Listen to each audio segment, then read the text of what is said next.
It's now 9 a.m, so we'll make a start. I'm your chairman for I'm not sure how long, but someone will take over from me in due course. So welcome to the first meeting of Utilities and Roading for this triennium. Firstly, do we have any apologies? No apologies. Any conflicts of interest? There being none. Right, we'll move on to item 3. Jed Pearce, we have a deputation. If you'd like to come forward to the table, Jed. And you have up to 10 minutes if necessary. Okay. I turn that on, can't I? And I can say we're dealing with a report, so you may like to remain while we consider that report after your deputation. Ah, Scone shout. yeah, that could be a shout, Wendy. Actually, I better have a look at mine. Okay, well, thanks for your time today. Right, okay, over to you, Jed. Okay, yeah, just want to talk about Hakaro and Waimak Junction. You know, we've been sort of developing that over the last 10 or 12 years. And since the Woolworths supermarket opened, there's a few changes in the road there. And it's probably, we missed some of the roading updates that were done down there. And they've painted a lot of yellow lines all down Hakaro virtually, or, you know, probably a good half of it, from the black and white cartel right through down to the car wash, both sides. And then I had a bit of a look at our resource consent plan the other day that Wendy Harris signed off on, and it actually shows car parks outside the on the copy we've got outside the Coffee cartel there. So it seems to me that the plan doesn't align, well, our plan doesn't align with what's actually on site.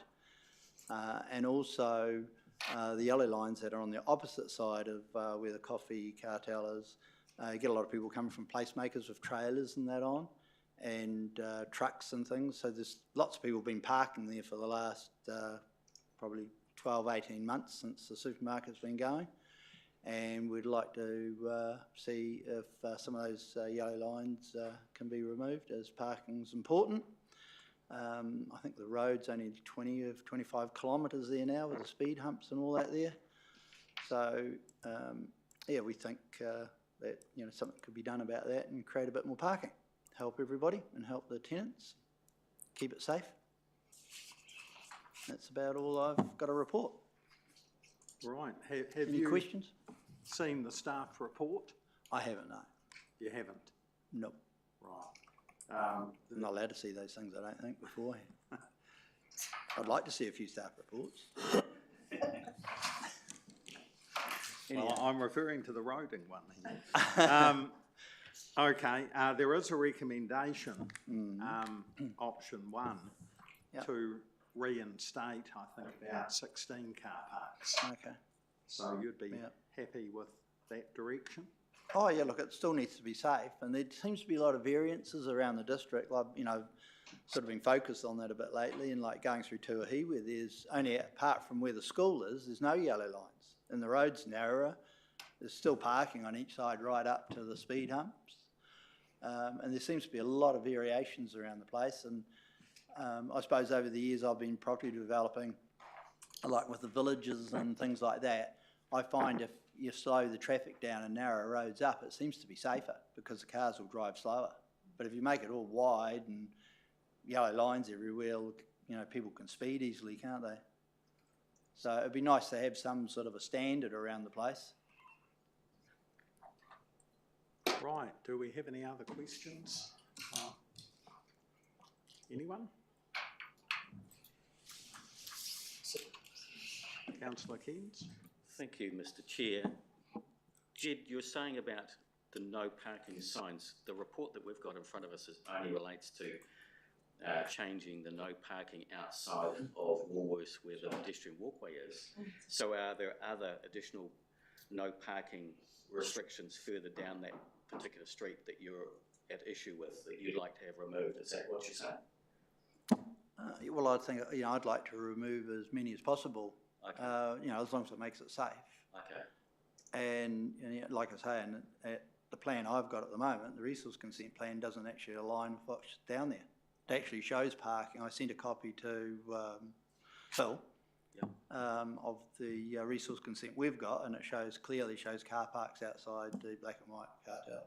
So in relation to the report that's come to us today, you've not been involved, council staff haven't been involved or haven't had input from you with regard to the changes that have been proposed here? No, we've just asked if you could have a look at it and just try and create as many car parks as you can, as long as they're safe. All right. That's wonderful. All right, thank you. Thank you. Councillor Fulton? Thank you, Mr. Chair. Just as a point of interest, thank you, Jed, for your presentation. So at the point of the development going ahead, you had your consent conditions. Was there any interaction with staff at the time when the roading happened? I just sort of wondered, you'd think you have a consent condition and the roading design and layout would follow. But I'm not sure if it works that way. No, well, normally, it was a bit of a surprise to us. They may have been talking to our traffic engineer on it, but as you can imagine, so many people involved and that many plans floating around, sometimes, like if we're not directly sort of highlighted to a certain situation, it does get missed. Yeah, and then I suppose sometimes the council miss it as well with like the resource consent plan not lining up with what's actually on the ground, So it can be quite confusing, But it would be good, I think, I suppose in future going forward, I think it's, and I find that with a lot of companies, I think it's good if staff could, ring directly with the developer, ring them up directly and try and talk to them a bit about it so they know what's going on. Because we know a lot what's going on the ground, what's happening there. It would help a bit. So that being, obviously you're in this world, that being a construction practice that you think could work in other areas? Oh, it definitely would. We get lots of situations where, we call up and say, well, look, can you come down and have a look at a job in various departments? And look, I know everyone's busy, but look, sometimes I could think it would save a lot of headaches, because trying to work out some of these things in the office, it's not that easy, It's not until you go down and have a look at what's going on down there. Yeah. Councillor Ward? You've just highlighted something for me.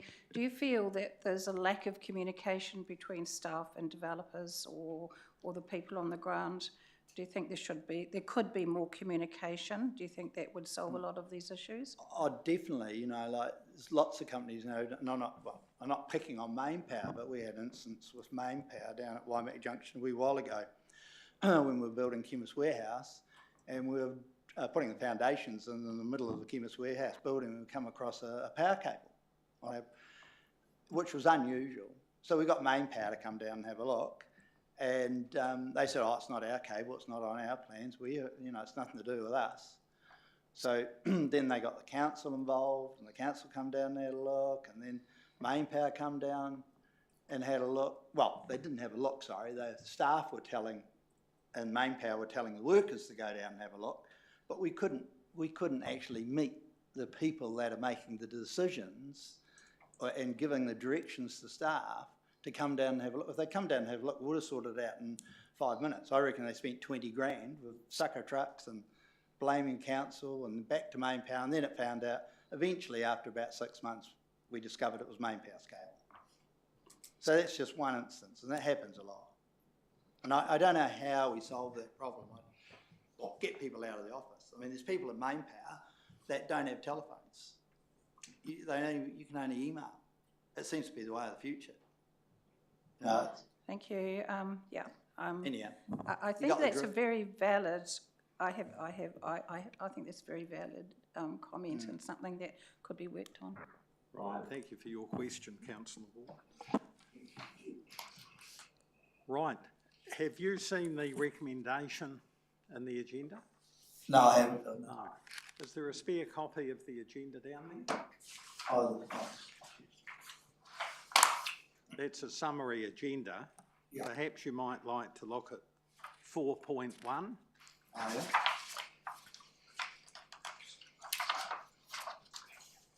Oh, So I we'll give you a moment just to okay. look at that, and if you want to comment on it, now's your chance. Have you got any plans in here of this or not? Or? Not in the summary agenda. Yes, yes, if you've got that. Oh, Oh, yeah. Thanks, Kelly.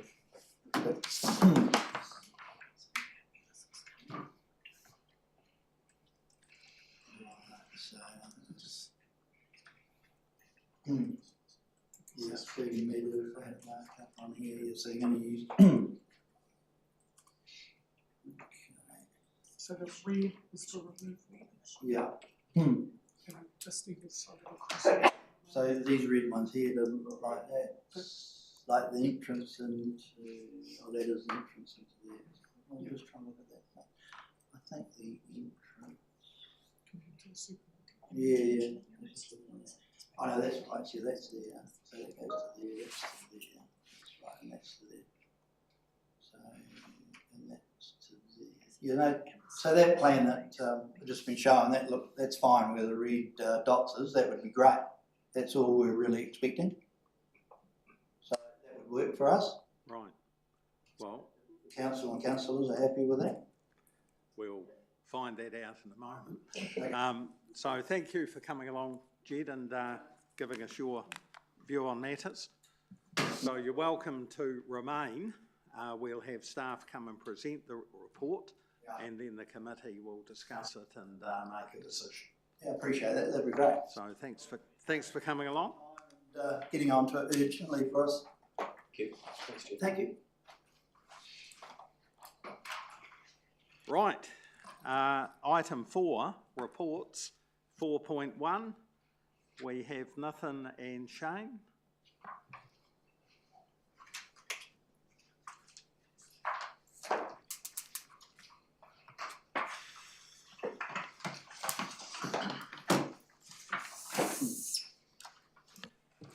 Good morning. There's already been a bit of conversation on this already.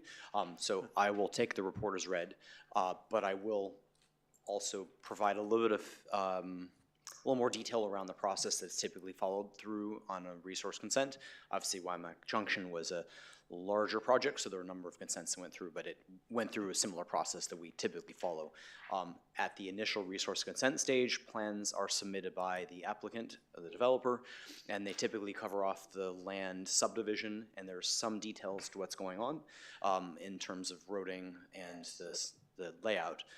But details like no stopping, specific traffic control signs, those are typically agreed down the road after resource consent is granted at the engineering approval stage. At the point where there's more detail known about the rest of the development, the traffic composition, the other influences that impact how much traffic is going to be accommodated on the road, the walking, the cycling, the parking demand, etc.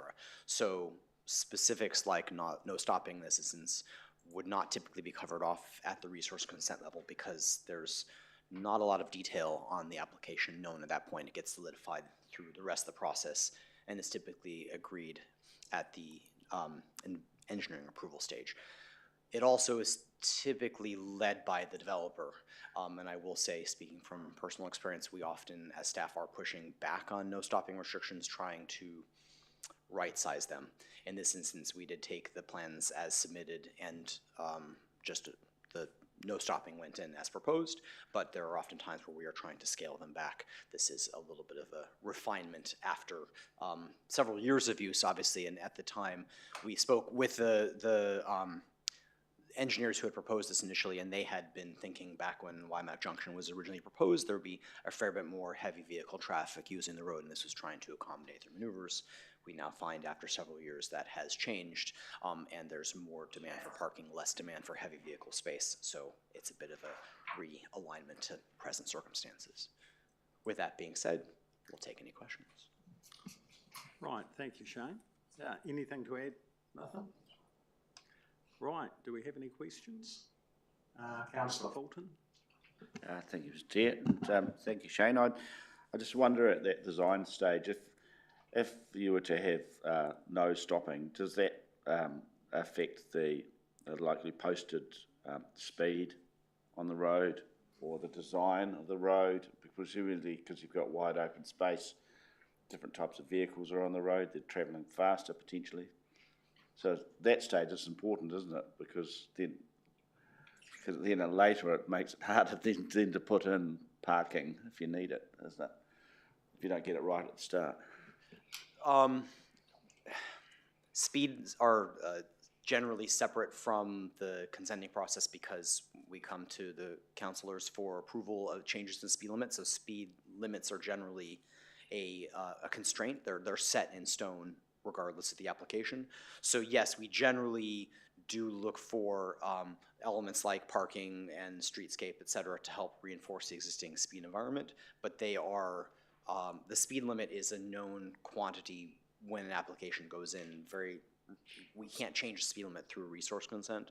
So yeah, when we get to engineering approval, we try to get the details to accommodate, to be appropriate for the speed environment, but the application itself is not necessarily contingent on those details. So the presence of cars isn't itself a mechanism to try and slow down speed. There actually are two separate things.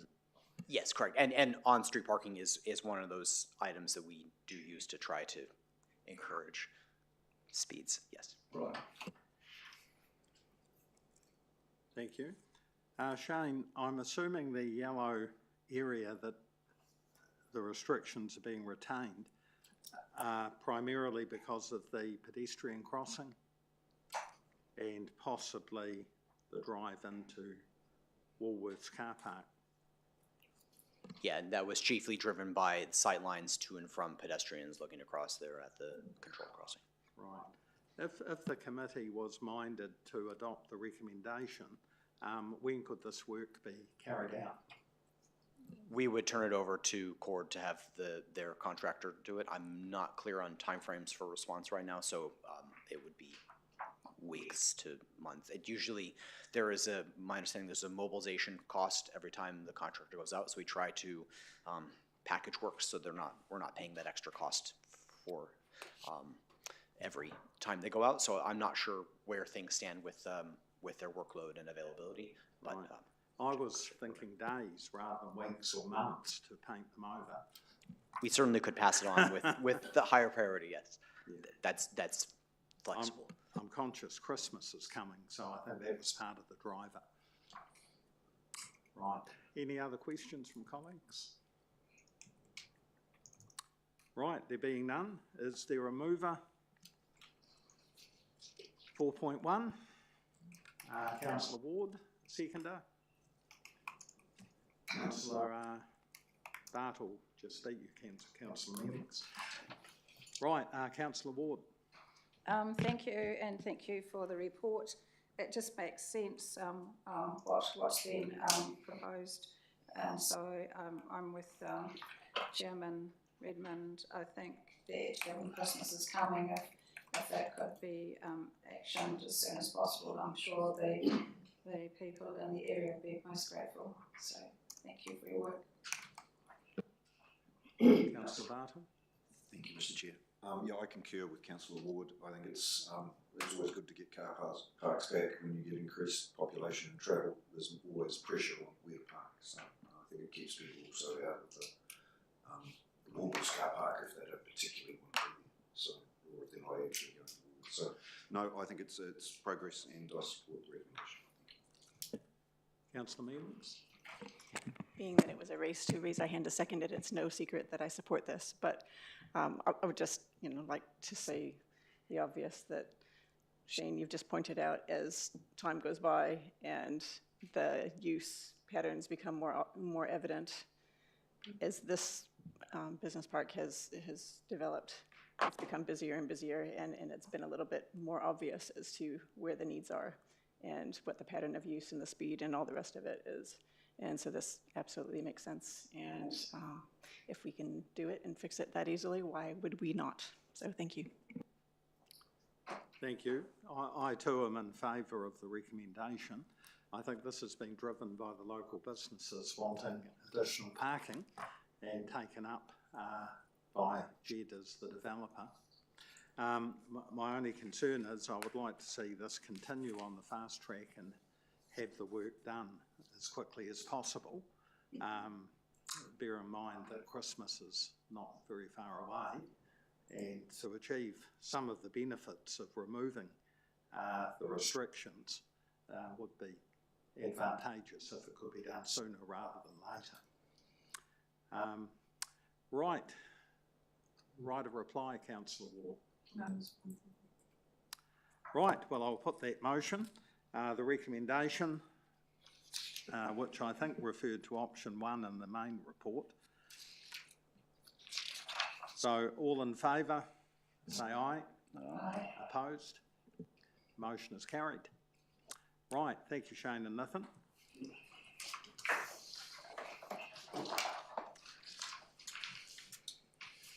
Right, we'll now move on to item 4.2. And who do we have here? Heike and Don. Welcome. Good morning, thank you. Thank you, Mr. Chair. The report from Don and myself in front of the committee today seeks your approval of criteria that have been developed to underpin the suitability of utilising the Roading Department's Town Centre Upgrades budget. This is an existing regular roading budget that exists in the long-term plan and has for a long time, and it's specifically intended to fund improvements in infrastructure-related works, often alongside of or triggered by private developments exclusively in the town centres. So there are no financial implications at all with this report. This is merely seeking a framework of criteria to utilise that budget towards. There are examples of how the budget has been used in the past within the report there, and over many years this approach has enabled the council to be really agile and be able to respond to unforeseen works required in the public realm in our town centres. We did workshop these criteria with the committee back in March, as well as a process for bringing projects to the committee for consideration. So there's real benefit of today confirming these criteria, because it will provide a more robust and holistic consideration of all of the projects that we would bring to you that we can assess through them. So the criteria that we're posing to you there are 4. One is that works would be have an amenity focus. So this is about enhancing the look and feel of spaces and places within our town centres. The second one is around road enhancement, so how the corridor and the parking areas function. So it might be markings, it might be curb and channel work, one-way streets, safer intersections and things like that. The third one is around pedestrian and alternative modes, so around improving the experience and the safety and the accessibility for pedestrians and spaces. And the last one there is around activation to create lively and vibrant, welcoming spaces. So today we're seeking your approval of those criteria, and to note the already existing robust process with which we will continue to bring projects to you for decisions. Happy to take any questions on these documents. Right, thank you, Heike. Questions? Councillor Fulton? Thank you, Mr. Chair, and thank you, Heike. I noticed you talked about the word accessibility there. Myself and colleagues have often asked about our accessibility strategy. Is this the kind of opportunity to elevate that as a priority when we build our new town centres and do our improvements? We think of the back of the farmers building. Yeah. It's cold, frosty, sees no sun, slip hazards, all that sort of stuff. Or, you know, we're seeing our planter boxes in the main street and this sort of stuff. Is this the time to elevate that in our accessibility strategy, to think about disability access and like? I think the opportunity with ensuring that pedestrian and alternative modes, including accessibility, as a key criteria, is that opportunity to ensure actions and projects identified in an accessibility plan can be implemented. And this could well be an appropriate budget to use for that, together with other important roading related budgets. Yeah. And secondly, is this the same thing as when we're talking about amenity? What do we really mean? Is that amenity as in look and feel, or look can and also feel, mean street furniture, landscaping, public arts, paving, that sort of thing? The answer given is really thorough, but just clarifying, this budget will be spent reactively rather than proactively. So if we have a good idea we wouldn't be using this budget for it. We would only be responding to other people's initiatives in our town centre. So it is more following on from others coming into our area and doing things. There would have to be separate budgets sought if the council had an initiative and wanted to implement. So, Mr. Chair, through you, what is the proactive approach then to, say, accessibility? Because we respond to issues as they arise and complaints, but how do we plan to do better? I think, to add to Don's comment, I think it can be a bit of both. It is, and it has often been reactive, but in saying that, the council has also chosen to utilise some of the budget to pay for the likes of Conway Lane in the past, or Two Wayne High Street. So it can be both. And 4.6 of the report outlines the third bullet point there being around project identification. So suggestions could come from staff, they could come from the community board, they could come from councillors or others. Then we can use the criteria to assess it, bring it to the committee to approve, and then we would work with the community boards on design details and other things within the delegation. Thank you. Councillor Keynes. Thank you, Mr. Chair. Thank you, Heike. Thank you, Don. Just so as I'm clear, Kaiapoi RSA came to the community board some years ago with regard to upgrading of the cenotaph. You talk in 3.3 that it's not intended for individual projects, this particular budget, but would that RSA project fit in with regard to this criteria? So the upgrade to the cenotaph, it also would improve the actual roading outside and the accessibility to the cenotaph, and it's right in the heart of the Kaiapoi CBD. So would that fit in there, or would we actually have to apply through a long-term plan process to actually have that as a project by itself? A couple of questions there. I think, again, the criteria is broad enough that it could be considered through a process like that, and it might be that it's a partial funding consideration. And as noted in the report, we do have a relatively limited budget, which is spread around. So I think the method that we're setting in place here, I think there could well be, as Heike has suggested, initiatives coming.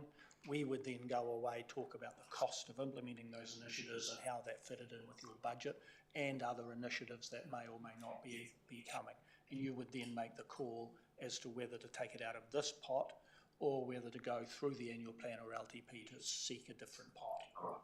Thank you. Thank you. Councillor Doody. Thank you. Having not been around the table for the last 3 years, I'm just wondering, do you still do that mobility trip around the town with the councillors and staff to see where your hazards are? And do you still do that or not? The accessibility plan was updated not too long ago. Right. That exercise may well have taken place as part of that. Yes. Yes. We do get invitations from the accessibility group That's good. to go around with them and look at sites. I can't recall that invitation going through to councillors, but I know it goes to staff. Yes, that's right. Two workshops, full day ones. Yes, so it is still in place. Oh, that's glad to hear. Thank you. Thank you. Any more questions? Right, Councillor Ward, you're wishing to move? I'll second that. So, Councillor Ward. Thank you. I just want to say that having been involved in these meetings, they've been really, really helpful. And congratulations to everybody on the Town Hall car park, which came out of some of the strategy meetings.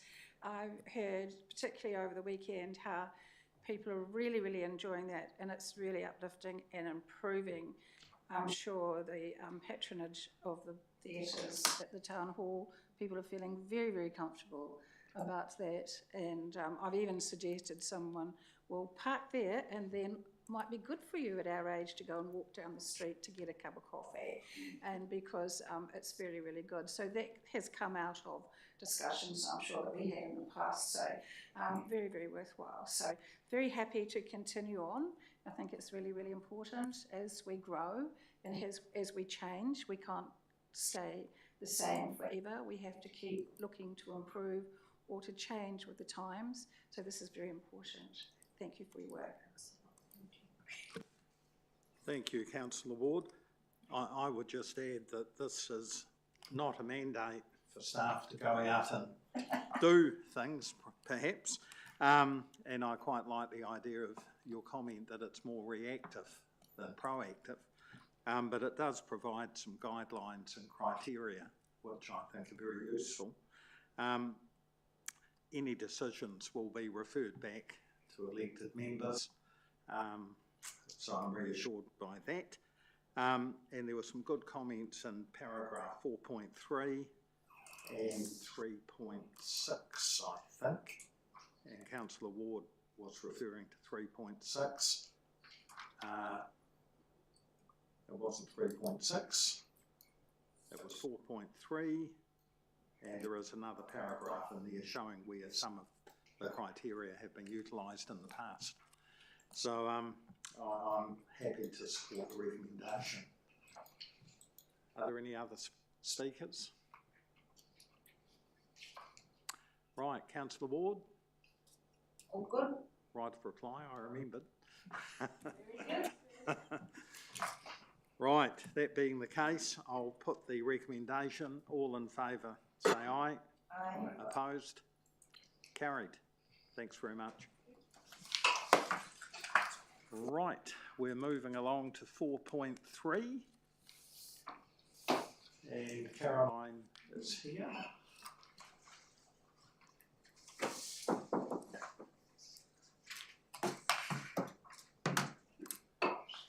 Right, and you've got Kelly as well. Would someone like to present the report? Yep, I can. Good morning, councillors. So for the first report, the purpose of it is to provide an update to the committee about the compliance performance for the Eastern District wastewater and Oxford wastewater schemes for the year 2024-25 compliance year. So overall, we did well for the compliance. So full compliance was achieved for the Eastern Districts, apart from some exceptions to low dissolved oxygens not meeting the environmental limits at the Woodend and Rangiora wastewater treatment plants. However, that did not affect the wastewater treatment performance of the plants, and also did not have any negative environmental effects. For the Oxford wastewater treatment plant, we were fully compliant, apart from during the May 2025 rain events, where there were some exceedances of the storage pond, hydraulic retention time limits, and some slight overflow over a couple of days. So in general, staff have reviewed all the non-compliances.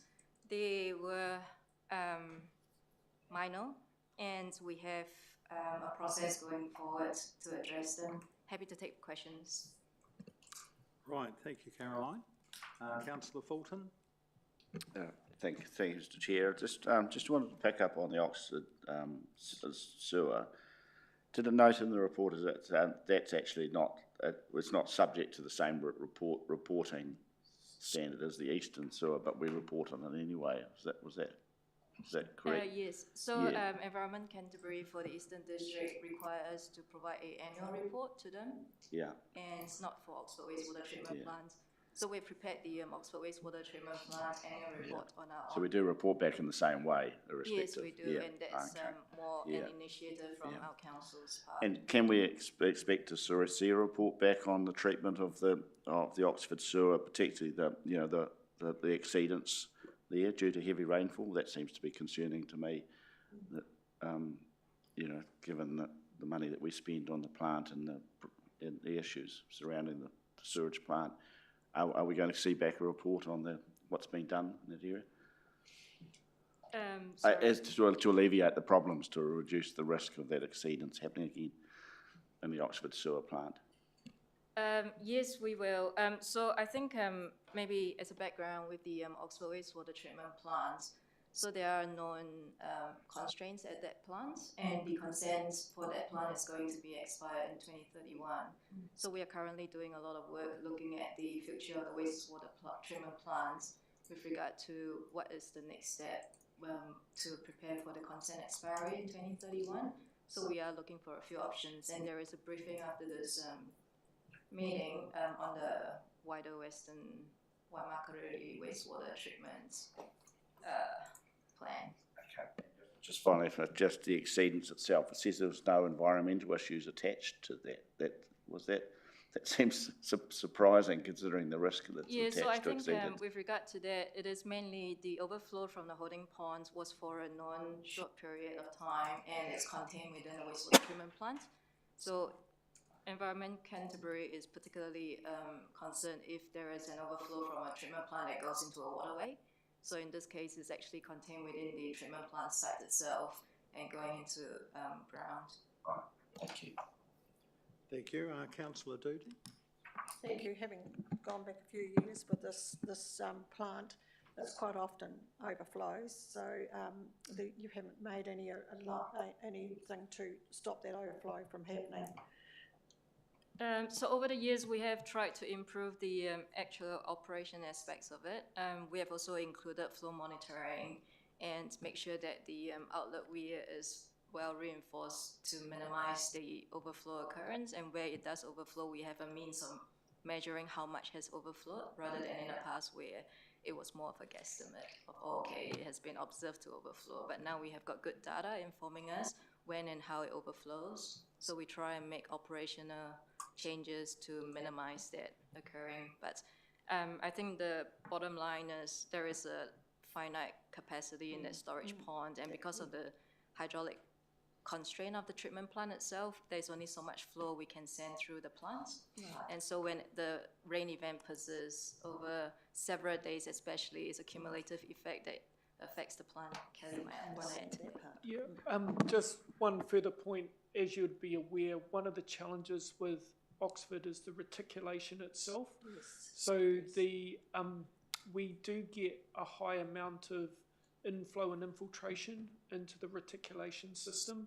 So we have been looking at improvements we can actually make. In the past, we've spent a lot of money on rebuilding and sealing manholes that have shown a high amount of inflow, ingress of surface water during flooding events, as well as high groundwater getting into the system as well. So it's a combination of how we manage and operate the treatment plant, as well as improvements we can make at the reticulation to better manage the overflows and minimise them in the future. Thank you. That's good. Kelly or Caroline, would it be fair to say that generally where there is a lack of compliance, that's more of a technical nature, not a deteriorating quality of water, but the fact we now have higher standards to achieve? Am I reading that right? I would say that is definitely the case for our Eastern District scheme, where we've predominantly had issues with dissolved oxygen exceedances of the consent condition, and that is actually more related to the devices that we're using to measure the dissolved oxygen and the time of day that we're undertaking the tests. So we actually believe we can address that issue by changing the equipment we're using and the approach to actually take the samples. So I think you're correct. It's a technical non-compliance for the Eastern Districts. For the Oxford scheme, we, like Caroline pointed out, the two issues we had were related to the irrigators and how they operate, and also the operation of the holding pond. They are measures that we can actually improve the way we, our systems to actually monitor and control the systems to minimise those non-compliances in the future. Right, thank you. Councillor Mealings? Thank you. Just talking about those technical non-compliances, how big of a problem is the SCADA connectivity now? And is there something that we can do about that if it's still a problem? Or use a different method Yeah, so of we have done data? several upgrades to the Oxford irrigator sites just to resolve that issue with data not being well collected over the last few years and causing the non-compliances. So I think we are now at a stage where we finally rolled out all the upgrades to the SCADA control system and flow metering, so we are more confident for next year's compliance period that we will be getting better data to inform the limits that we're supposed to meet. Was that just due to the connectivity, like cellular connectivity? Or No, so at that site, it used to be a very basic site, so we didn't really have, good radio system, telemetry, flow monitoring. So I think as a result of these compliance reports that has flagged, we do actually need to improve, the telemetry system there and do some upgrades so that we can actually have better visibility over the site rather than just relying on manual calculation and estimates to measure how much we are actually discharging. So that's why we've invested and made those upgrades at the site. okay, so the investment in the upgrades, just so I can understand, so we aren't reliant on the same public connectivity methods like the cell phone towers or that sort of thing, the public is, so we have our own? So the primary, for telemetry, for us, primary tool is the radio network. Okay. So we So are it's using... our radio network that we own and operate? Yeah, so we have got radio repeater sites that we set up to actually communicate and get that information back to the Dutchman base station through cellular. So that's all pretty much what we do throughout the entire district with all our plants. I never quite understood that, so thank you for clarifying. Right. That seems to be the end of questions. Do we have a mover? You're moving? Councillor Fulton, a seconder? Councillor Mealings? Councillor Fulton?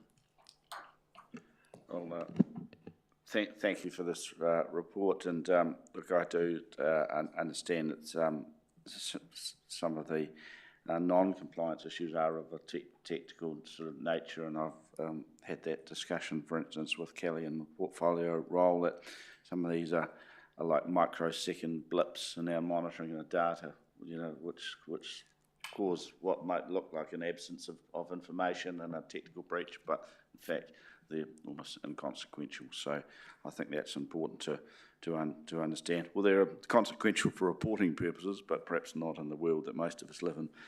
I do probably share a concern with colleagues about Oxford Sewer and the connection to the Eastern Network, but that's a subject for another day. I'd only just say that these exceedances at Oxford are serious and ongoing, as are the issues that are causing them. And I think that it should just give us real pause for thought as to the sustainability of that system. But we'll come back to that. So just for now, I'd endorse this report, and thanks for the ongoing work by the team. Councillor Mealings? Thank you. It's good to see the level of compliance that we do have, and that the non-compliances are in fact fairly minor and fixable. Yes, there are some things to work on, and I'm confident that you're onto it and that we'll get on top of those things in due course. And in the meantime, it's comforting to know that there are no environmental effects from anything, that they're more momentary lapses. And yeah, thank you for the report, and I'm happy to support it. Right, I'd just like to say I'll be supporting the report as well. And I was sort of minded of Stephen Joyce when he was referring to a legal matter. He described it as pretty legal rather than strictly legal. And I guess here we've got full compliance with the exception and full compliance except. So I think I could say that we're pretty compliant in this area, to use Stephen's description. Any areas of non-compliance really are of matters outside our control, such as weather and or of a technical nature. And I think the bar has been raised in this area, and really we're in a pretty good space overall. So thank you for your report. Any other speakers? Right, who moved that? Councillor Fulton? Right, no, thank you, Mr Chair. Right, that being the case, I'll now put the motion. The recommendation 4.3, all in favour say aye. Aye. Opposed? Carried. Right, thank you for your attendance. You might still be here for the next one, you are.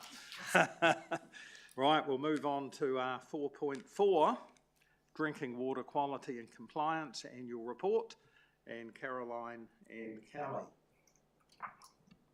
Thank you, Mr. Chair. So moving on to drinking water compliance, and for the 2024-25 compliance year, we've summarized the compliance results in this report, and that is based on the requirements of the Water Services Act, the Drinking Water Quality Assurance Rules, and aligns with the recently updated DIA Non-Financial Performance Measures, Rules 2024, which we reported on in the 2024-25 annual report for Council. So the overall results that we achieved for the compliance year were really good.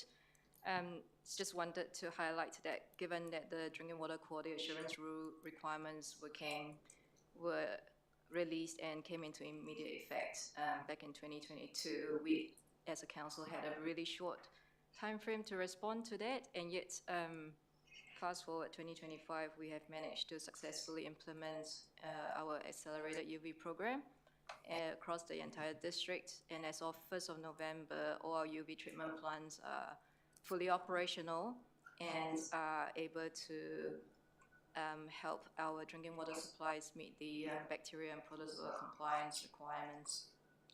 Happy to take questions. Right, thank you. Do we have questions? I had one question. Do we have real-time monitoring of water quality? Yes, so in terms of real-time monitoring, we have got pH, chlorine, which is measured in FAC, turbidity, flow and pressure measurements at our at our drinking water treatment plant sites, and also several monitoring stations across the network for each of those water supplies. So that will enable us to have some visibility over what's leaving the plant and also what's happening in the network. We do not have real-time monitoring for the bacteria side of things because that typically requires a sample to be taken and sent to the lab for analysis. Thank you. I thought Councillor McLaren may have some experience in these matters. Right. Councillor Mealings. Thank you, Mr. Chair.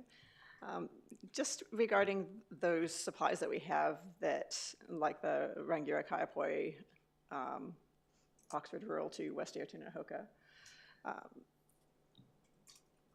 where it's talking about we didn't used to have enough storage for chlorine contact for an adequate amount of time, and that now it can be met through UV. I thought I recalled us still planning to install bigger tanks in the future. So are we still looking to do that? And is that just because we need bigger tanks as places grow, or is it also partially to do with compliance, or are we doing it at all? Well, I think there's probably two sides to that. So I think in terms of the legislation and what the authority wants from us, they want us to have multiple barriers, just to make sure that when one falls over, we actually have something else to lean on. So in terms of the compliance side of things, for UV treatment, now we are able to use UV treatment to meet the bacteria compliance. So that negates the need for large enough storage tank to provide the correct chlorine contact time that's required. but then that's just to meet the rules. But storage itself provides redundancy and assurance for a water supply that, you know, where there is any source outage or treatment outage, we can actually have some buffer to meet the demands of the network. So that it's good to have enough storage or more storage than you need, for instance. So it depends on which aspect you're looking at. So I think in terms of our planning, we try and provide for some redundancy in the network, and that's, again, to minimize the outages that we can face, either through a source or treatment outage, by having enough storage. So as the scheme grows because of growth and development, then there will be more demands.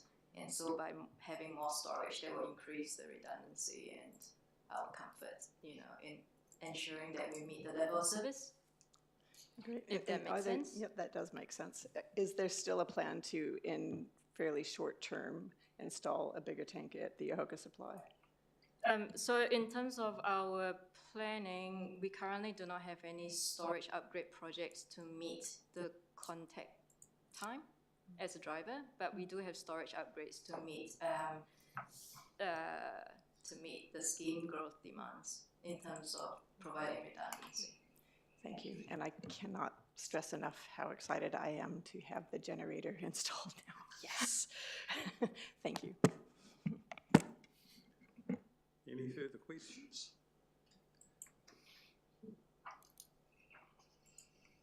Right, that being the case, do we have a mover? Councillor Fulton? Oh, sorry, I'm looking at Councillor Bartle, but I was seeing you, Councillor Fulton. Right, Councillor Bartle's moving, seconded by Councillor Fulton. Councillor Bartle.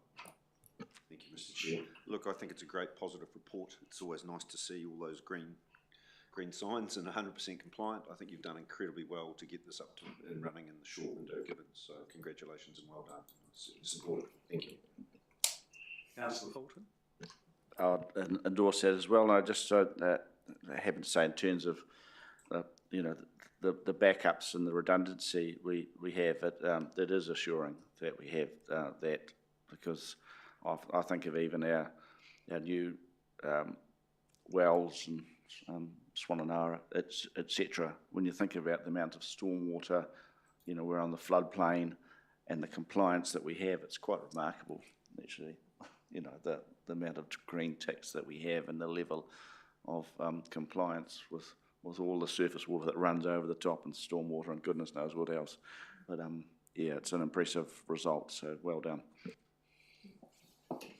Councillor Evans. Excellent results in short order. Impressive. Thank you.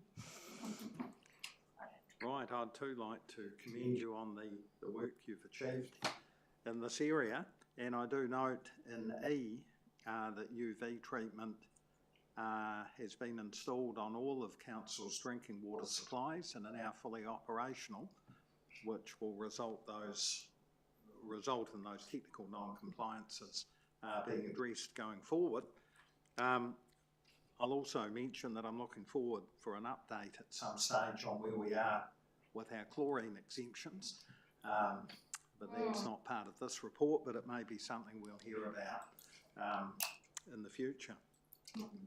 So thank you for the report, and happy to support the recommendation. Any further speakers? Right, write a reply, Councillor. No? Right, I'll put the motion. All in favour say aye. Aye. Opposed? Carried. Thank you.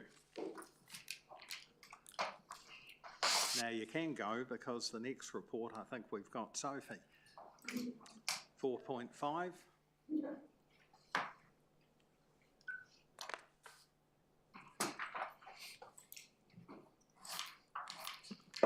Morning, Makoto. Right.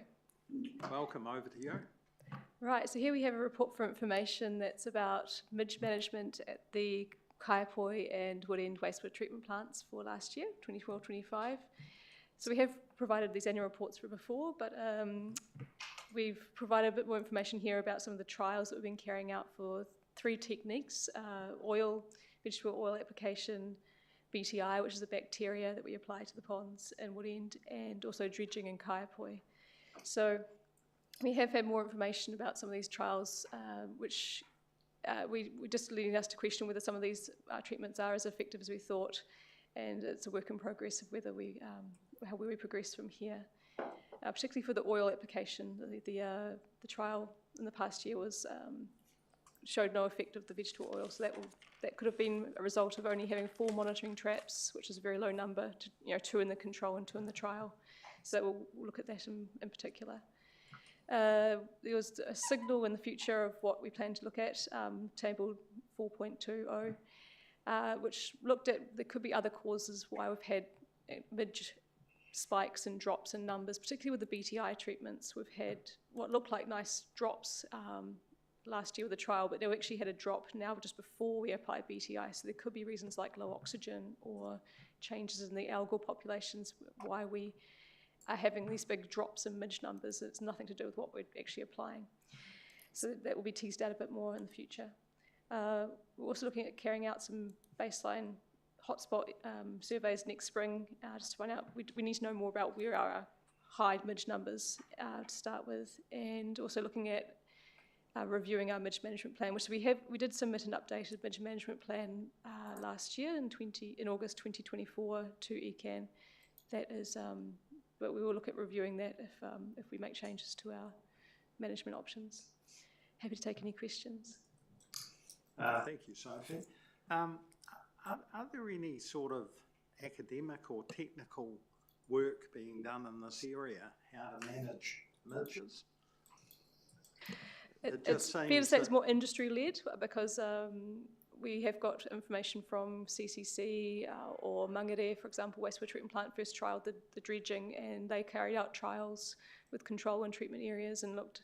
So CCC have been looking from year to year as well, but I think that's a little bit difficult to do because you get different conditions from year to year, and you can't say something because the midges are lower in 1 year. And we've also changed our monitoring technique at Kaiapoi, for example. We went from the emergence traps to the sticky traps, so you can't compare from year to year with that change. So yeah, it is something that I would support a lot more scientific research on, and it's very hard to try and do these trials to the level of rigour where you know what's going on. There's a lot of dynamics in these ponds, and so we'll try and delve into it more, but it could be something that a master's or a PhD could look at. And it's something I've been thinking for the Waterways Centre. We do have quite a lot of data we could look into that we just haven't had time to analyse, like oxygen levels, algal composition.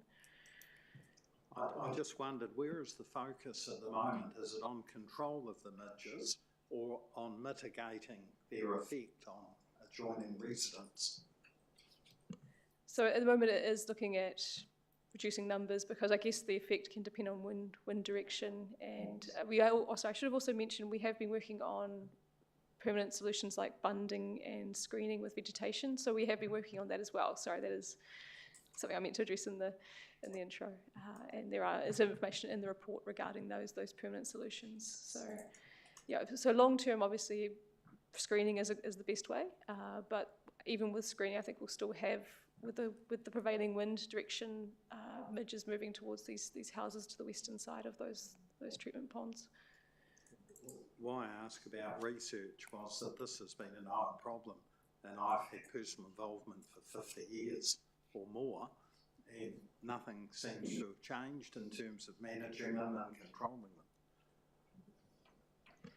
Well, this is a New Zealand specific species. They're native to New Zealand, although we do have midges all around the world, but it would be fair to say that in terms of if you're looking at research overseas, it's not going to be on our midge species. And I mean, mosquitoes, for example, has also been an ongoing issue for many, many years, and I think that they're very hardy species that can live in very difficult environments. And very resilient. If you can figure out a way to deal with midges and mosquitoes, you'd be a very rich man. Thank you. Well, there's an opportunity there. Councillor Bartle. Thank you, Mr. Chair, and thank you for the report. Just curious, you mentioned about some collaboration between other councils. Is there some sort of official forum or connection between all the councils in this sort of greater district that operate these sort of ponds that have this problem? Is there an ongoing connection, or is it sort of siloed to a certain extent? And would it be helpful to have some sort of overall communication? Yeah, there's no specific midge discussion forum we do have, I mean, I think you have the way, yeah, so Kelly, at Kelly's level, there are wastewater meetings regionally. And that's something that we have direct discussions with CCC because they're the ones who have often been leading quite a few techniques and we've been learning from them. But there's no formalised discussion for midges, which, maybe could be a good idea. Yeah, you'd think that if it's been going on for 50 odd years, someone's sort of created the wheel, so to speak, and we don't have to reinvent it. It'd be nice to just find that option. Right, But thanks for your question, councillor Bartle.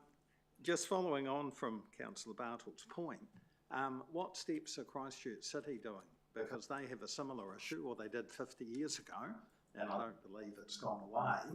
What steps are they taking to mitigate or control? So they have been carrying out the dredging in their ponds with a jet boat because their ponds are deeper, and so that's where we learned about this technique from them. But they got it from Mangere Wastewater Treatment Plant. They've also been putting in a lot of planting. I think 100,000 or something like thousands and thousands of plants that they've been continuing to plant more and more each year. They did try a giant screen that was very, very high to try because obviously the plants can't grow that fast, but it did blow over. So you've got to have considerations for the wind in these areas and just a big wind catch if you put in basically a big shield that stops the midges are attracted to lights beyond the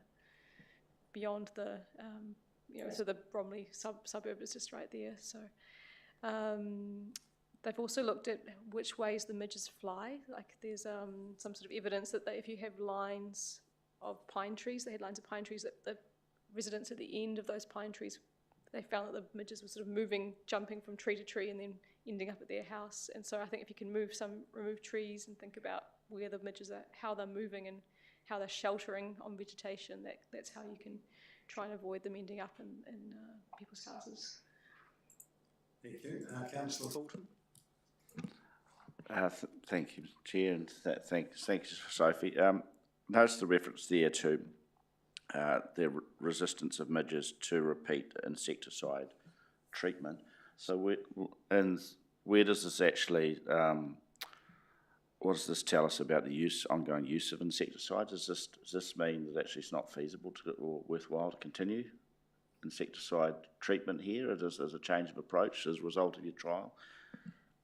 Yeah, so we haven't tried S-methoprene, which is the one that people usually do try to use for wastewater treatment plants. And it's fair to say it's good to use with other treatment options. It's not something you should use in isolation, so you can sort of rotate.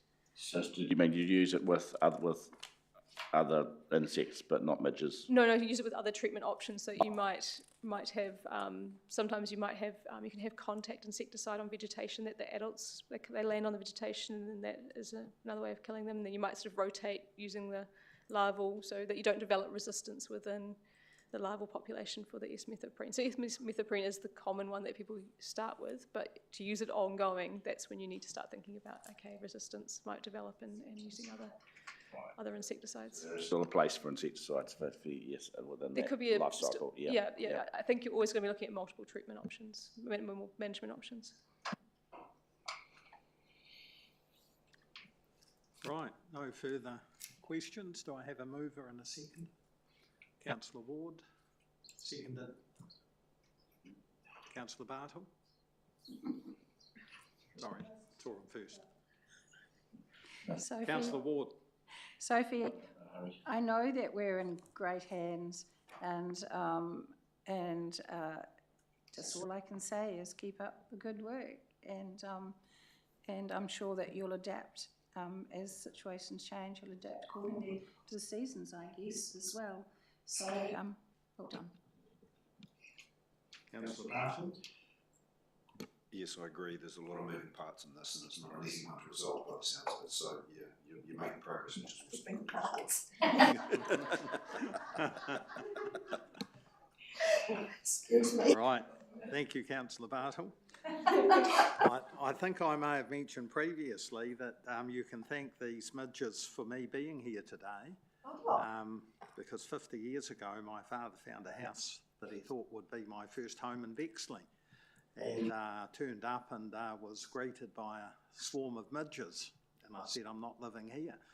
And subsequently ended up buying a property in Kaiapoi after I'd very carefully checked out the sewerage ponds to make sure that the problem didn't exist.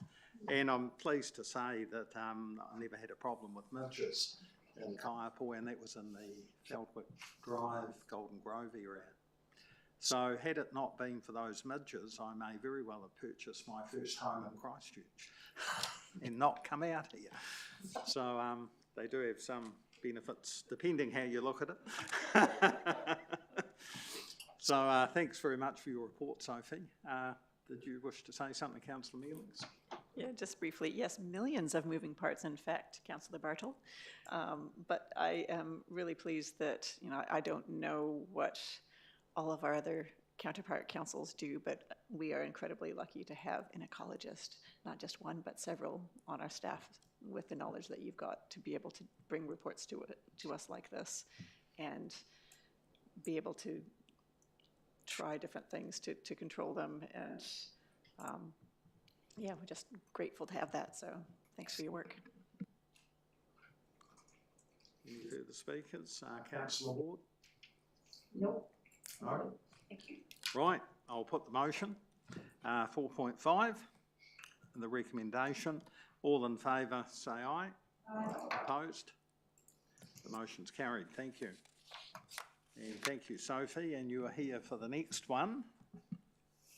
I was going to say this is also a perennial, may not be the right word, increasing herbicides. 4.6. Yes, Kia ora koutou. This is also a report for information that's to go to the Community and Recreation Committee as well in December. So this is looking at reporting of herbicide usage for 24-25 for our contractors and council, but only for areas where it's near waterways or in public areas. So there is a restricted scope of this. It's not all herbicide usage, and also it's, like I say, herbicides. I did add a little bit of information about insecticides just because it was relevant, but also what's within scope is herbicides, but also the additives we use with the herbicides, because that seems to be more of interest to people who are applying herbicide. The discussion around what is in these additives, that is, so this year I looked at particularly the additives that are used, like penetrants, or to make the herbicide dry faster, so that, if you have rain coming, you can make it dry faster and not wash off, or just try and prevent spray drift, so you can make the droplets a bit heavier and not. There's still ongoing discussion, and when you put some of these additives in, they have ecotoxicity in themselves, and so you might have an advantage, like if you add them to glyphosate, you might have a faster drying time, but they also might be known to be ecotoxic, and what's the impact? That's the kind of weighing up that we need to still do to provide guidance to contractors about what we expect in terms of additives to be used. So we do as a council aim to minimise usage, and so this report can compare, this is the second of these annual reports where we can look at what was reported last year, and so we have done reports before but not on a consistent method, so now we can actually say what's increased and decreased, but there's no clear trend with just 2 years of data, but into the future we'll be able to track this better. There's been no review of the surfactants that are used with herbicides that the Environmental Protection Authority proposed to carry out. So that's still watching for that review to happen.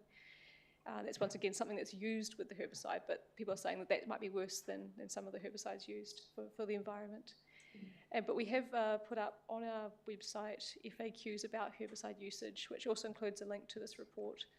And we also intend to add a no spray register form. So at the moment, the voting team can be contacted to be added to the no spray register, but we're hoping to make it a lot more upfront visible that there is the option to join the no spray register. Happy to take any questions. Councillor Fulton. Thank you, Mr. Chair. And your mention of the Environmental Protection EPA, the base compounds, we've discussed in this committee a lot about where the real sort of danger or uncertainty lies with the additives. So how long has it been since the EPA has sort of committed to do something about regulating and monitoring surfactants and additives, but it actually hasn't? Is it an ongoing issue? seems to So be a long the- time we've been waiting. So it was in 2022 that the EPA announced that they were going to carry out a review, and it's not all surfactants. Obviously, it's a big, it's a general class, but it's the POEA, which I can't remember what it sounds, polyethyloxylated amine or something like that. Yeah. That's the one that's particular. It is used a lot with glyphosate and probably with other herbicides. That's the one that they want, that they've announced they would review. And it hasn't been. It's not I on know the. it's an unfair It's not. It question hasn't got to a you, date. but do we have an so- indication as to what's holding them up? Because this seems to be endemic to the EPA, to excuse the pun. But yeah, they do have a very long list of reassessments, and so I've indicated in the report synthetic pyrethroids, which is an insecticide, but it's actually quite a common insecticide. That's something that they're looking at renewing. They're also looking at the use of some of the herbicides in aquatic usage. So that, when you look at their list, they're definitely busy. It might have been a change in political stance about this that has led to no date being announced. Yeah. okay, Yeah. I'm not sure. Yeah. Thank you, Sophie. I think I ask you this question every time in case something has changed. Are you aware of any sort of chemical alternatives to glyphosate? Are there other more benign products? Yeah, so there is electroweeding is something that has been trialled in Christchurch, but it has quite obviously health and safety issues.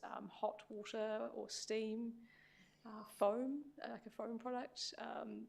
There's nothing that has become more than a trial, from what I understand. I don't know of anybody who's regularly using something there, apart from, so we do use methods, so mulching, for example, of a garden bed rather than applying herbicide, hand weeding and mechanical clearance with, for example, in our drains. So we are using methods already that are the established ones. There's nothing that's new that has come up that is looking like it's going to change how how we should be managing what you would use herbicides for currently. Yeah. Thank you. Right, no further questions? Do I have a mover?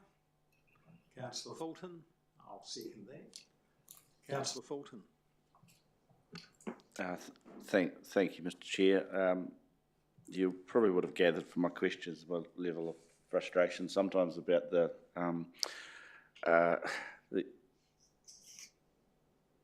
not just the regulation of our chemical sort of treatments around waterways, but actually the fact that we tend to look at the base compound for chemicals, where in fact, as you've alluded to in your report, the muck and mystery is actually in the additives, and that's where some of the potential risk lies, I think, to our waterways and to our sort of communities. So perhaps it's not quite the forum, but I'll say it anyway. I think that actually there's room for us to take an advocacy position, perhaps to the EPA, and actually ask if what areas of concern where we want them to move, give us some regulatory steer as to what we could and should be using, and if there's concern out there about some of the stuff that's either safe or should be banned, well, just get on and tell us. But I think we're in kind of a limbo with the EPA, and I think we need more direction. But look, for the purposes of this report, thank you for your good work, and I look forward to working in my role with your team on waterway treatments and plantings and trials and all the good things that you do. So well done, and I endorse the report. Yes, thank you for the report, Sophie. I think we're using a very minimal amount of these chemicals, so we are doing our bit, if you like. I was recently in the local hardware store, and I thought I saw a sign, glyphosate-free weed killer, and I must have been hallucinating. So anyhow, I bought some, what I thought was this, and happily spray it at home. And I subsequently thought, I wonder what the ingredients are, and finally managed to, it wasn't very obvious, I had to hunt to find it, and there was glyphosate in it. So it wasn't a natural product after all. So I'm going to have another look next time I'm at the hardware store. Maybe I bought the wrong product, but that was why I was asking whether there are any, what shall we say, natural alternatives. But I am satisfied that the council minimise the use of these herbicides, and if there are alternatives, no doubt, they can be investigated. So thank you for your report. Councillor Doody? Yes, there are natural remedies, but to do the area that you need to do would be cost prohibitive. So. Councillor Mealings? Just, I guess, acknowledging the fact that this has been a work in progress for several years. I know whenever I first came to council in 2019, we just started to talk about this, that people were alarmed about the use of glyphosate in various sprays and that around their homes, and wanted the opportunity to opt out and know what was being sprayed where and when and how and all of that. And this report does that.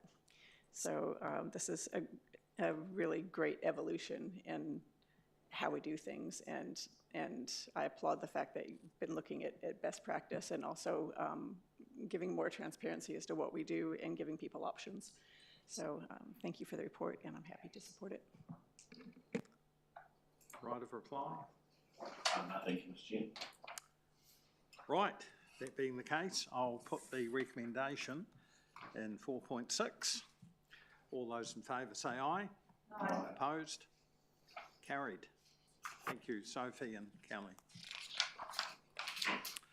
Now move on to item 5, portfolio updates.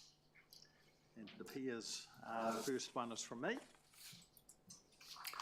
As you may imagine, this is the busy time for roading as we're getting into warmer weather. So it's a pretty busy time for the roading team. The new road maintenance contract began on the 1st of November. The sealing season is underway, with resealing kicking off in Featherston Avenue, and pre-seal repairs are continuing around the district. Boundary road pavement repairs are underway, including a short section of overall, not sure what that means. Cord will be moving on to Domain Road next, and both sites are to be completed before Christmas. Mowing and spraying are continuing during this high growth time. And I could say I have had the odd complaint from residents about the length of grass adjoining roadways.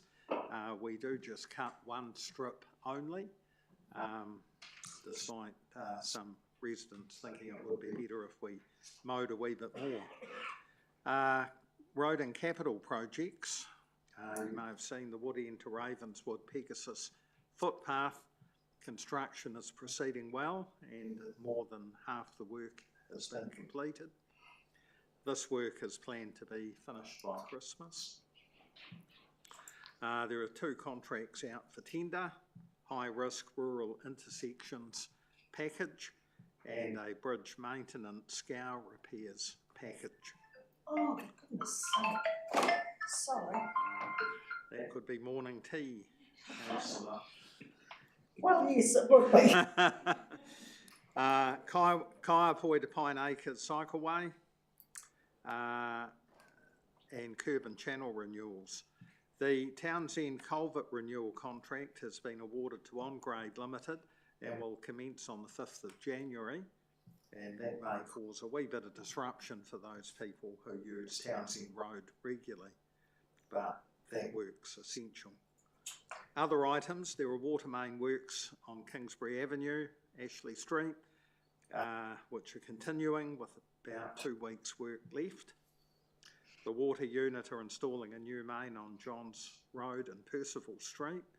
This is progressing well.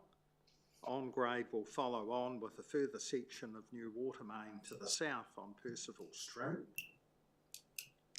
And next year there will be significant works carried out in Percival Street, which will cause a certain amount of disruption.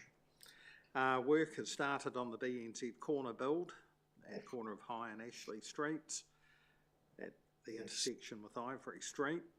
the footpath on the west side of Ashley Street will be closed for the duration of the build, which is expected to be about 12 months. And work is starting this week on decommissioning the Kippenberger Avenue underpass. Cycle education. North Canterbury Sport and Rec Trust have recently provided an update on the bike program that they're delivering to schools and which the council helped fund. They also received some funding from Mainpower. The Trust has delivered the program to 1,044 children, Year 5 and 6 students, across 17 schools between the start of the year and the end of Term 3. So that's been quite a success, really, and I have the detailed statistics here if anyone's interested in looking at those. They teach essential road safety and cycling skills. 33 students learned how to ride a bike for the very first time.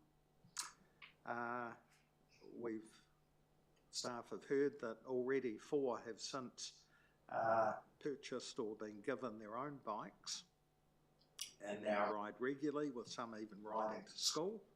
So the impact of this program goes far beyond safety. It builds confidence, independence and a love for active transport. So I think that's been a very successful program, and it's great that the council agreed to make up the funding that NZTA withdrew. There are some events coming up. Rangiora Christmas Market in the Park on the 28th of November, the Kaiapoi Carnival and Santa Parade on the 6th of December. We now have the Rangiora Santa Parade on the 7th of December, and the Oxman Triathlon is on the 30th of November, and the Canterbury Half Marathon based at Pegasus is on the 14th of December. So it's a fairly busy time. There'll also be a Christmas parade coming up in Oxford, I think. Yep, Councillor Fulton. Yeah, sorry, jump in. But while I had it in mind, so is Rangiora earlier than it normally is? Because I always thought that I had in my mind that Oxford would be the third Sunday of the month, would be the 21st, but it's obviously the 14th, is it? Yes. Yeah. So it's an early one. The Christmas parade dates, Kaiapoi always went first, yeah, I know, followed by first. Rangiora yeah, a week so we later, have a first Sunday of and Oxford December. a week later. Yes, so it's the 14th for Oxford. So, okay. 11:30. Yeah. Thank you. This year, the Rangiora That's right. Santa Parade is the day after the Kaiapoi one. All right. So, So that's why we've got the concertina. A different timetable. Right. Thank you. Yeah. No. Right. Any questions? Yeah, we've had your question, have we, Councillor Fulton? Right. Well, we now move on to you, Councillor Fulton. Drainage, stock water and Three Waters update. Thank you. And as you might expect, first time up, I've prepared notes. So, but thank you to the staff for the guidance here. Yeah, drinking water. I've circulated these, but this UV system at the Hoka Water Treatment Plant was commissioned in October. All schemes now have fully operational UV systems, which has met the Water Services Authority deadline of December 2025. McFedrin's wellhead installation works at Oxford has been completed, and the new bore 2 is now fully operational. Again, in that area, Domain Road wellhead installation works has commenced and is expected to be completed in February next year. The tender for the 2 Train Road wellhead installation works in Swannanoa has recently closed and is expected to be awarded before Christmas. Darnley Square headworks is now back online. It's my geography. There's that Kaiapoi, isn't it? Yeah. Following urgent maintenance works, this required water conservation messaging.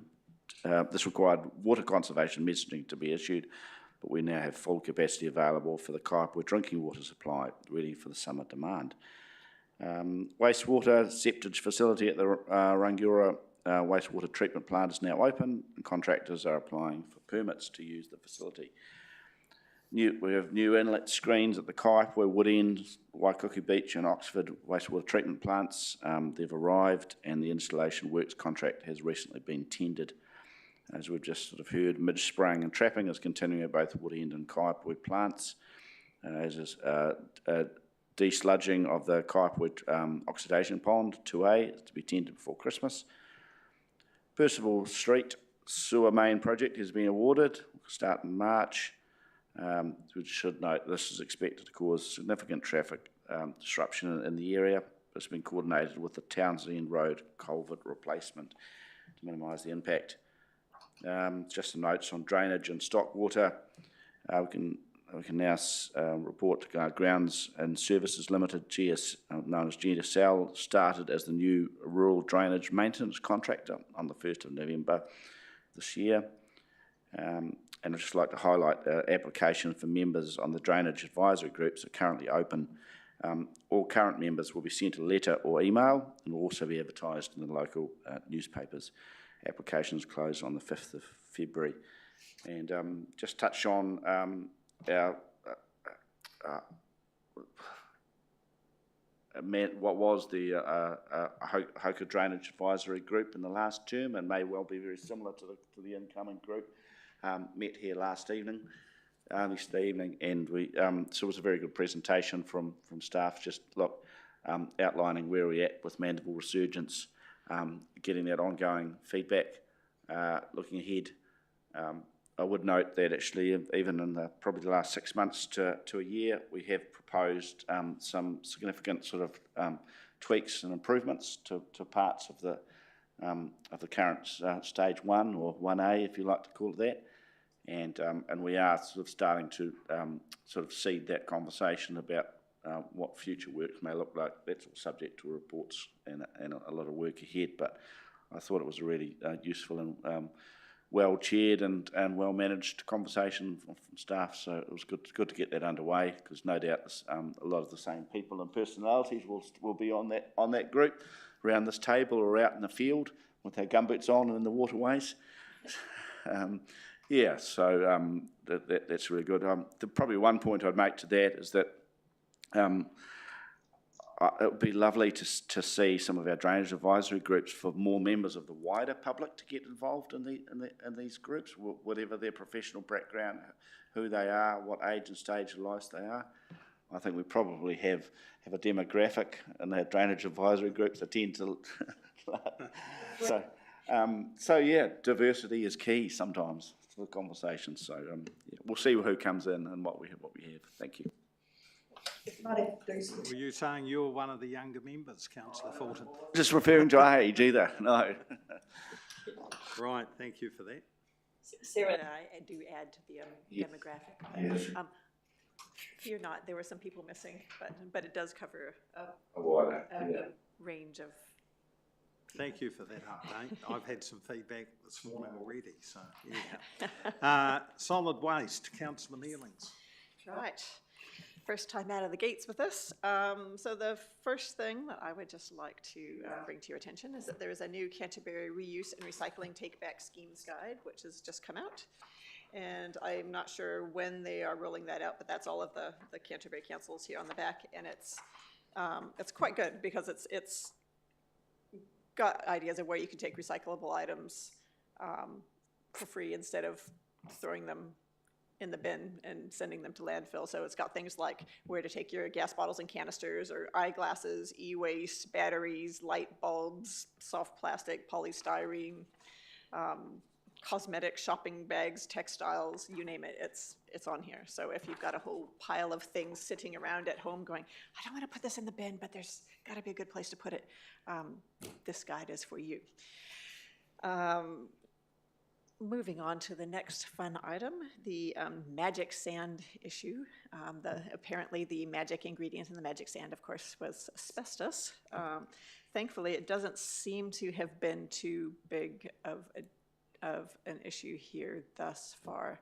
We have 2 wheelie bins thus far of sand that's been surrendered, brought to us, and Scope, who deals with that stuff, is taking that away. And we'll just you know, unless things change, that is the approach. So, I mean, a wheelie bin's not a big amount, so fingers crossed it's not more widespread than that, but we'll just have to wait and see how it pans out. But that was quite a surprise. I don't think that anybody needed, so, but it's good to see they're on top of that. Curbside audits restarted in September, and thus far only 18 people have gotten a first warning, and they have gone to some new places or revisited places that haven't been audited for a long time. For instance, so Wood End and Tuahiwi is an example, and so I think that's actually pretty good that only 18 people have gotten warnings out of in the last few months. So there have been 2 bins removed. There are 22 on the checklist. So just people who have either just got their bins back or have gotten their second warning that they're just under a bit of a watchful eye. But the compliance is a lot better than it was, you know, post-COVID, whenever everybody got a little bit confused about what that recycling bin was for. So it's good to see that improving. At the moment, paper recycling prices have tanked. And also number 1 in 5 plastics demand has also dropped. But we still have our markets, and at this moment they're covered by current budgets. So far so good, and we can cross our fingers and hope that improves, but it is something that we're keeping a watching brief on. And finally, as for the rural recycling center relocation, or a facility update, Kitty has got a workshop coming after UNR, so I won't talk about that. So that's it from me. Thank you. The Mayor's not here, so we won't have a transport update. We'll move on to item 6.1. And Joanne and Pete. That's referred from the, where was that one referred from? Rangiora Ashley Community Board, 6.1.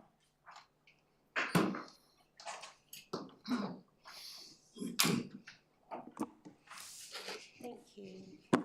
So this report is seeking approval to establish a school patrol and care crossing on Townsend Road at Te Mata Uru School. It's following a request from the Board of Trustees. There's really good guidance in terms of care crossings and school patrols and how they need to operate, and that's all provided by NZTA.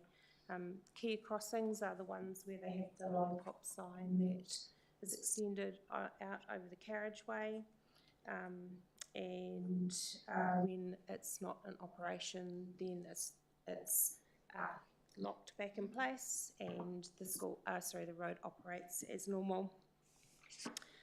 Townsend Road is a busy road, and it's only going to get busier. The school is also predicted to increase in its school population, with one of the key areas being the school in the Townsend development area. So with that, we are happy to take questions.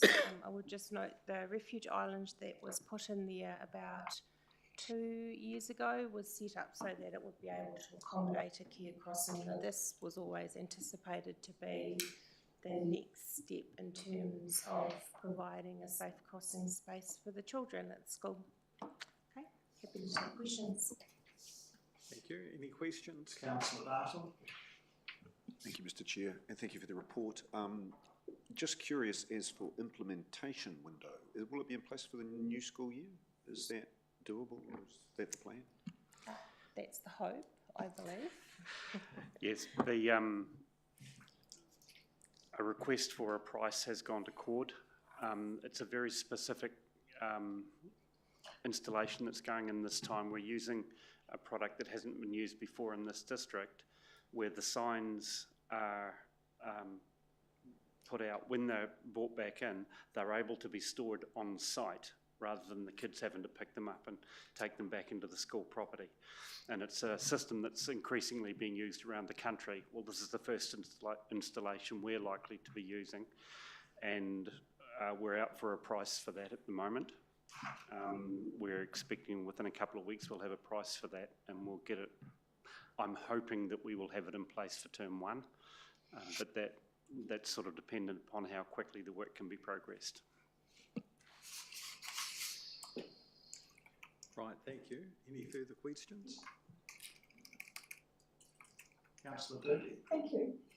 I just, you've got me quite interested in how you install it and put it down. How does that work? Because it's quite a long, does it fold up into small components? No, the barrier arm goes out. Yes. When it comes back in, it's able to be, there's a large pole here, the pole that is there warning people, you know, with the orange thing on top of it. The sign goes up and is folded into an enclosure there. So I'm happy to send you the technical details of that if you're interested, for sure. Yeah, so. It's been used around the country for some time now. It's an RTL product, and it's the way that things are going, because it's increasingly recognised that having kids carting the signs in and out of the school is less than ideal. So. And just a further question on that one is it's wind resistant and things like that. It's not going to be, well, the strong ones, you know, break it or anything like that. No, they're designed for that. They're used right around the country, so they are designed to cope with whatever conditions exist. So. That's really good, thank you. Thank you. I have a mover, Councillor Ward. I'll second the motion. Thank you. We had a very good discussion at Community Board on this.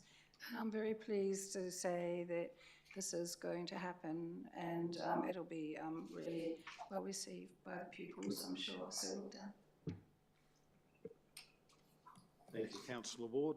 I support the recommendation also. It's a very good report. It's a recommendation from the Rangiora Ashley Community Board. So as we sometimes say around here, a wee bit of a no-brainer. We're looking for a different word, Brent. So happy to support the recommendation, and if you can get it installed before term 1, even better. Thank you. Yes.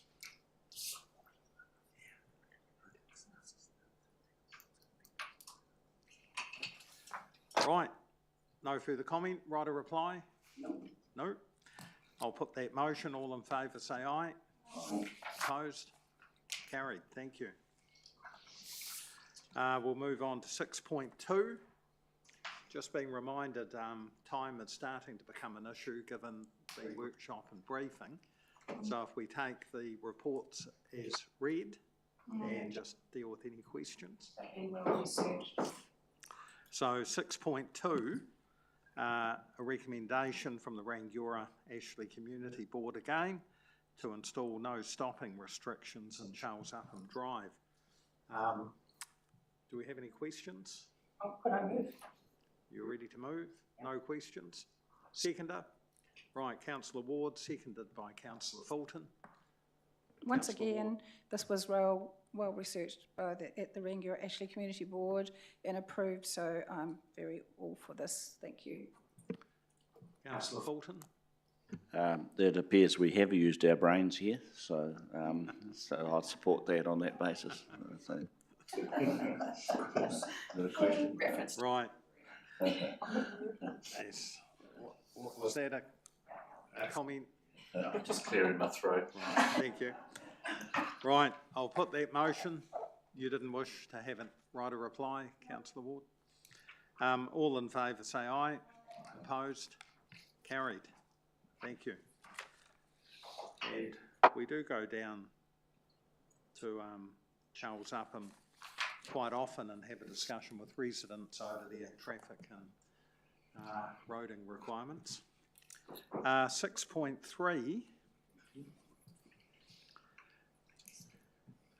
this is also from the Rangiora Ashley Community Board relating to the no stopping area on Coronation Street that I think we've talked about before. We certainly had a workshop.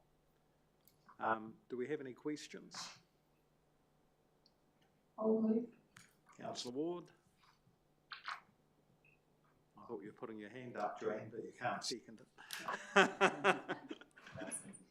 it. Just a test. I'll second that motion. So, Councillor Ward? Just once again, well researched, well discussed at the Rangiora Ashley Community Board, and I'd like to move A, B and C. Thank you. A, B and C. I think you mean A. Receives. 6.3. Oh, summary, it's the community board report. So. Oh, I'm just reading the community board. Yeah, hang on. That's right. It's that the committee here approves the installation of following no stopping restriction, Coronation Street from Southbrook Road intersection. Oh, I'm on the wrong page. I'm reading the report from the That's page. right. Sorry. Still happy to move that. I recommend it all. Yeah, thank you. I'll go back. Right. I'll just say that this is a matter that we've considered previously. It was brought to us, I think, originally by the Mayor, who had discussion with residents. And as I understand it, the residents most affected are certainly in favour and support of the proposal. Yeah. So I'm happy to support the recommendation. Any further speakers? Just one question, just so I know we're past the questions break, but if I've indulged me, just a quick, what is side friction from parking? Exactly. That actually comes back to the conversation we had earlier around Hakarau Road. So having cars on either side, people tend to slow down so they don't knock their wing mirrors off. So actually having cars on the road does reduce speeds a bit. You don't see car parking on the motorway, for example, is the opposite of that effect. And cars stop behind them and proceed. Is that like High Street? Lots of friction. Thank you. Right, Councillor Ward, did you want to write a reply? Fine, thank you. I'll put the motion. All in favour say aye. Opposed? Carried. Thank you. We're now up to 6.4. A further recommendation, this time from the Kaiapoi Tuahiwi Community Board, and that relates to road markings on Ahoka Road, which is going to be resealed, so there was an opportune time to review the road markings at minimal cost. Are there any questions of Joanne? I'm too scared to ask questions. Councillor Doody, don't be shy. Right, there's no questions. I'll move the recommendation. Is there a seconder? Councillor Mealings. Right, this was a matter that came to the Kaiapoi Tuahiwi Community Board. There was some discussion.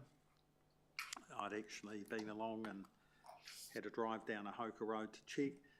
It's quite a sensible suggestion that when the road is resealed, it's an opportune time to update some road markings and provide for a cycle lane.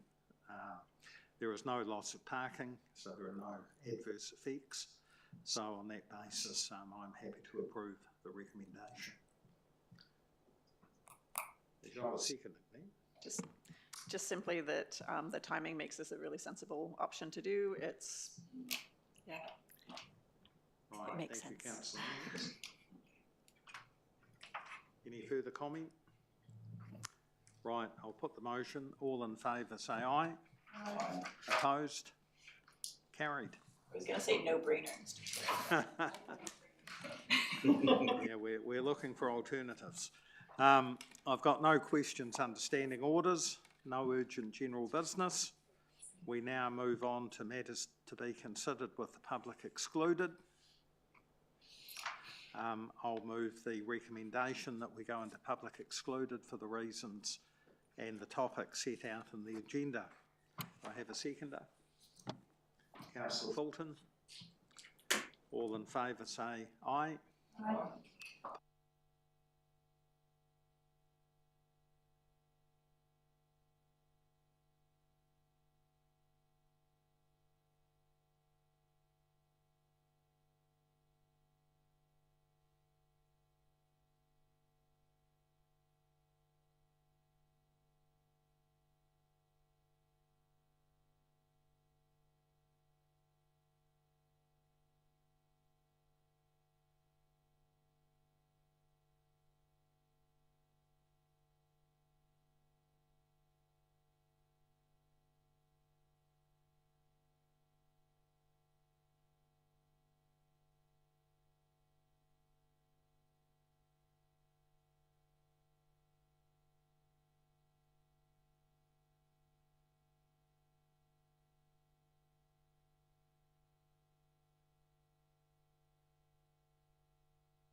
So I'll declare the meeting closed and thank you for your attendance. We have a workshop followed by a briefing. So the workshop is Kitty and Manise. Maybe just Kitty.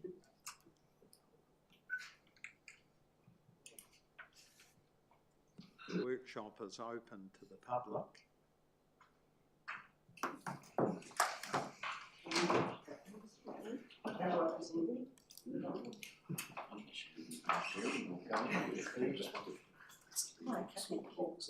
So it might take me a little while to set this up. Are we allowed to talk then?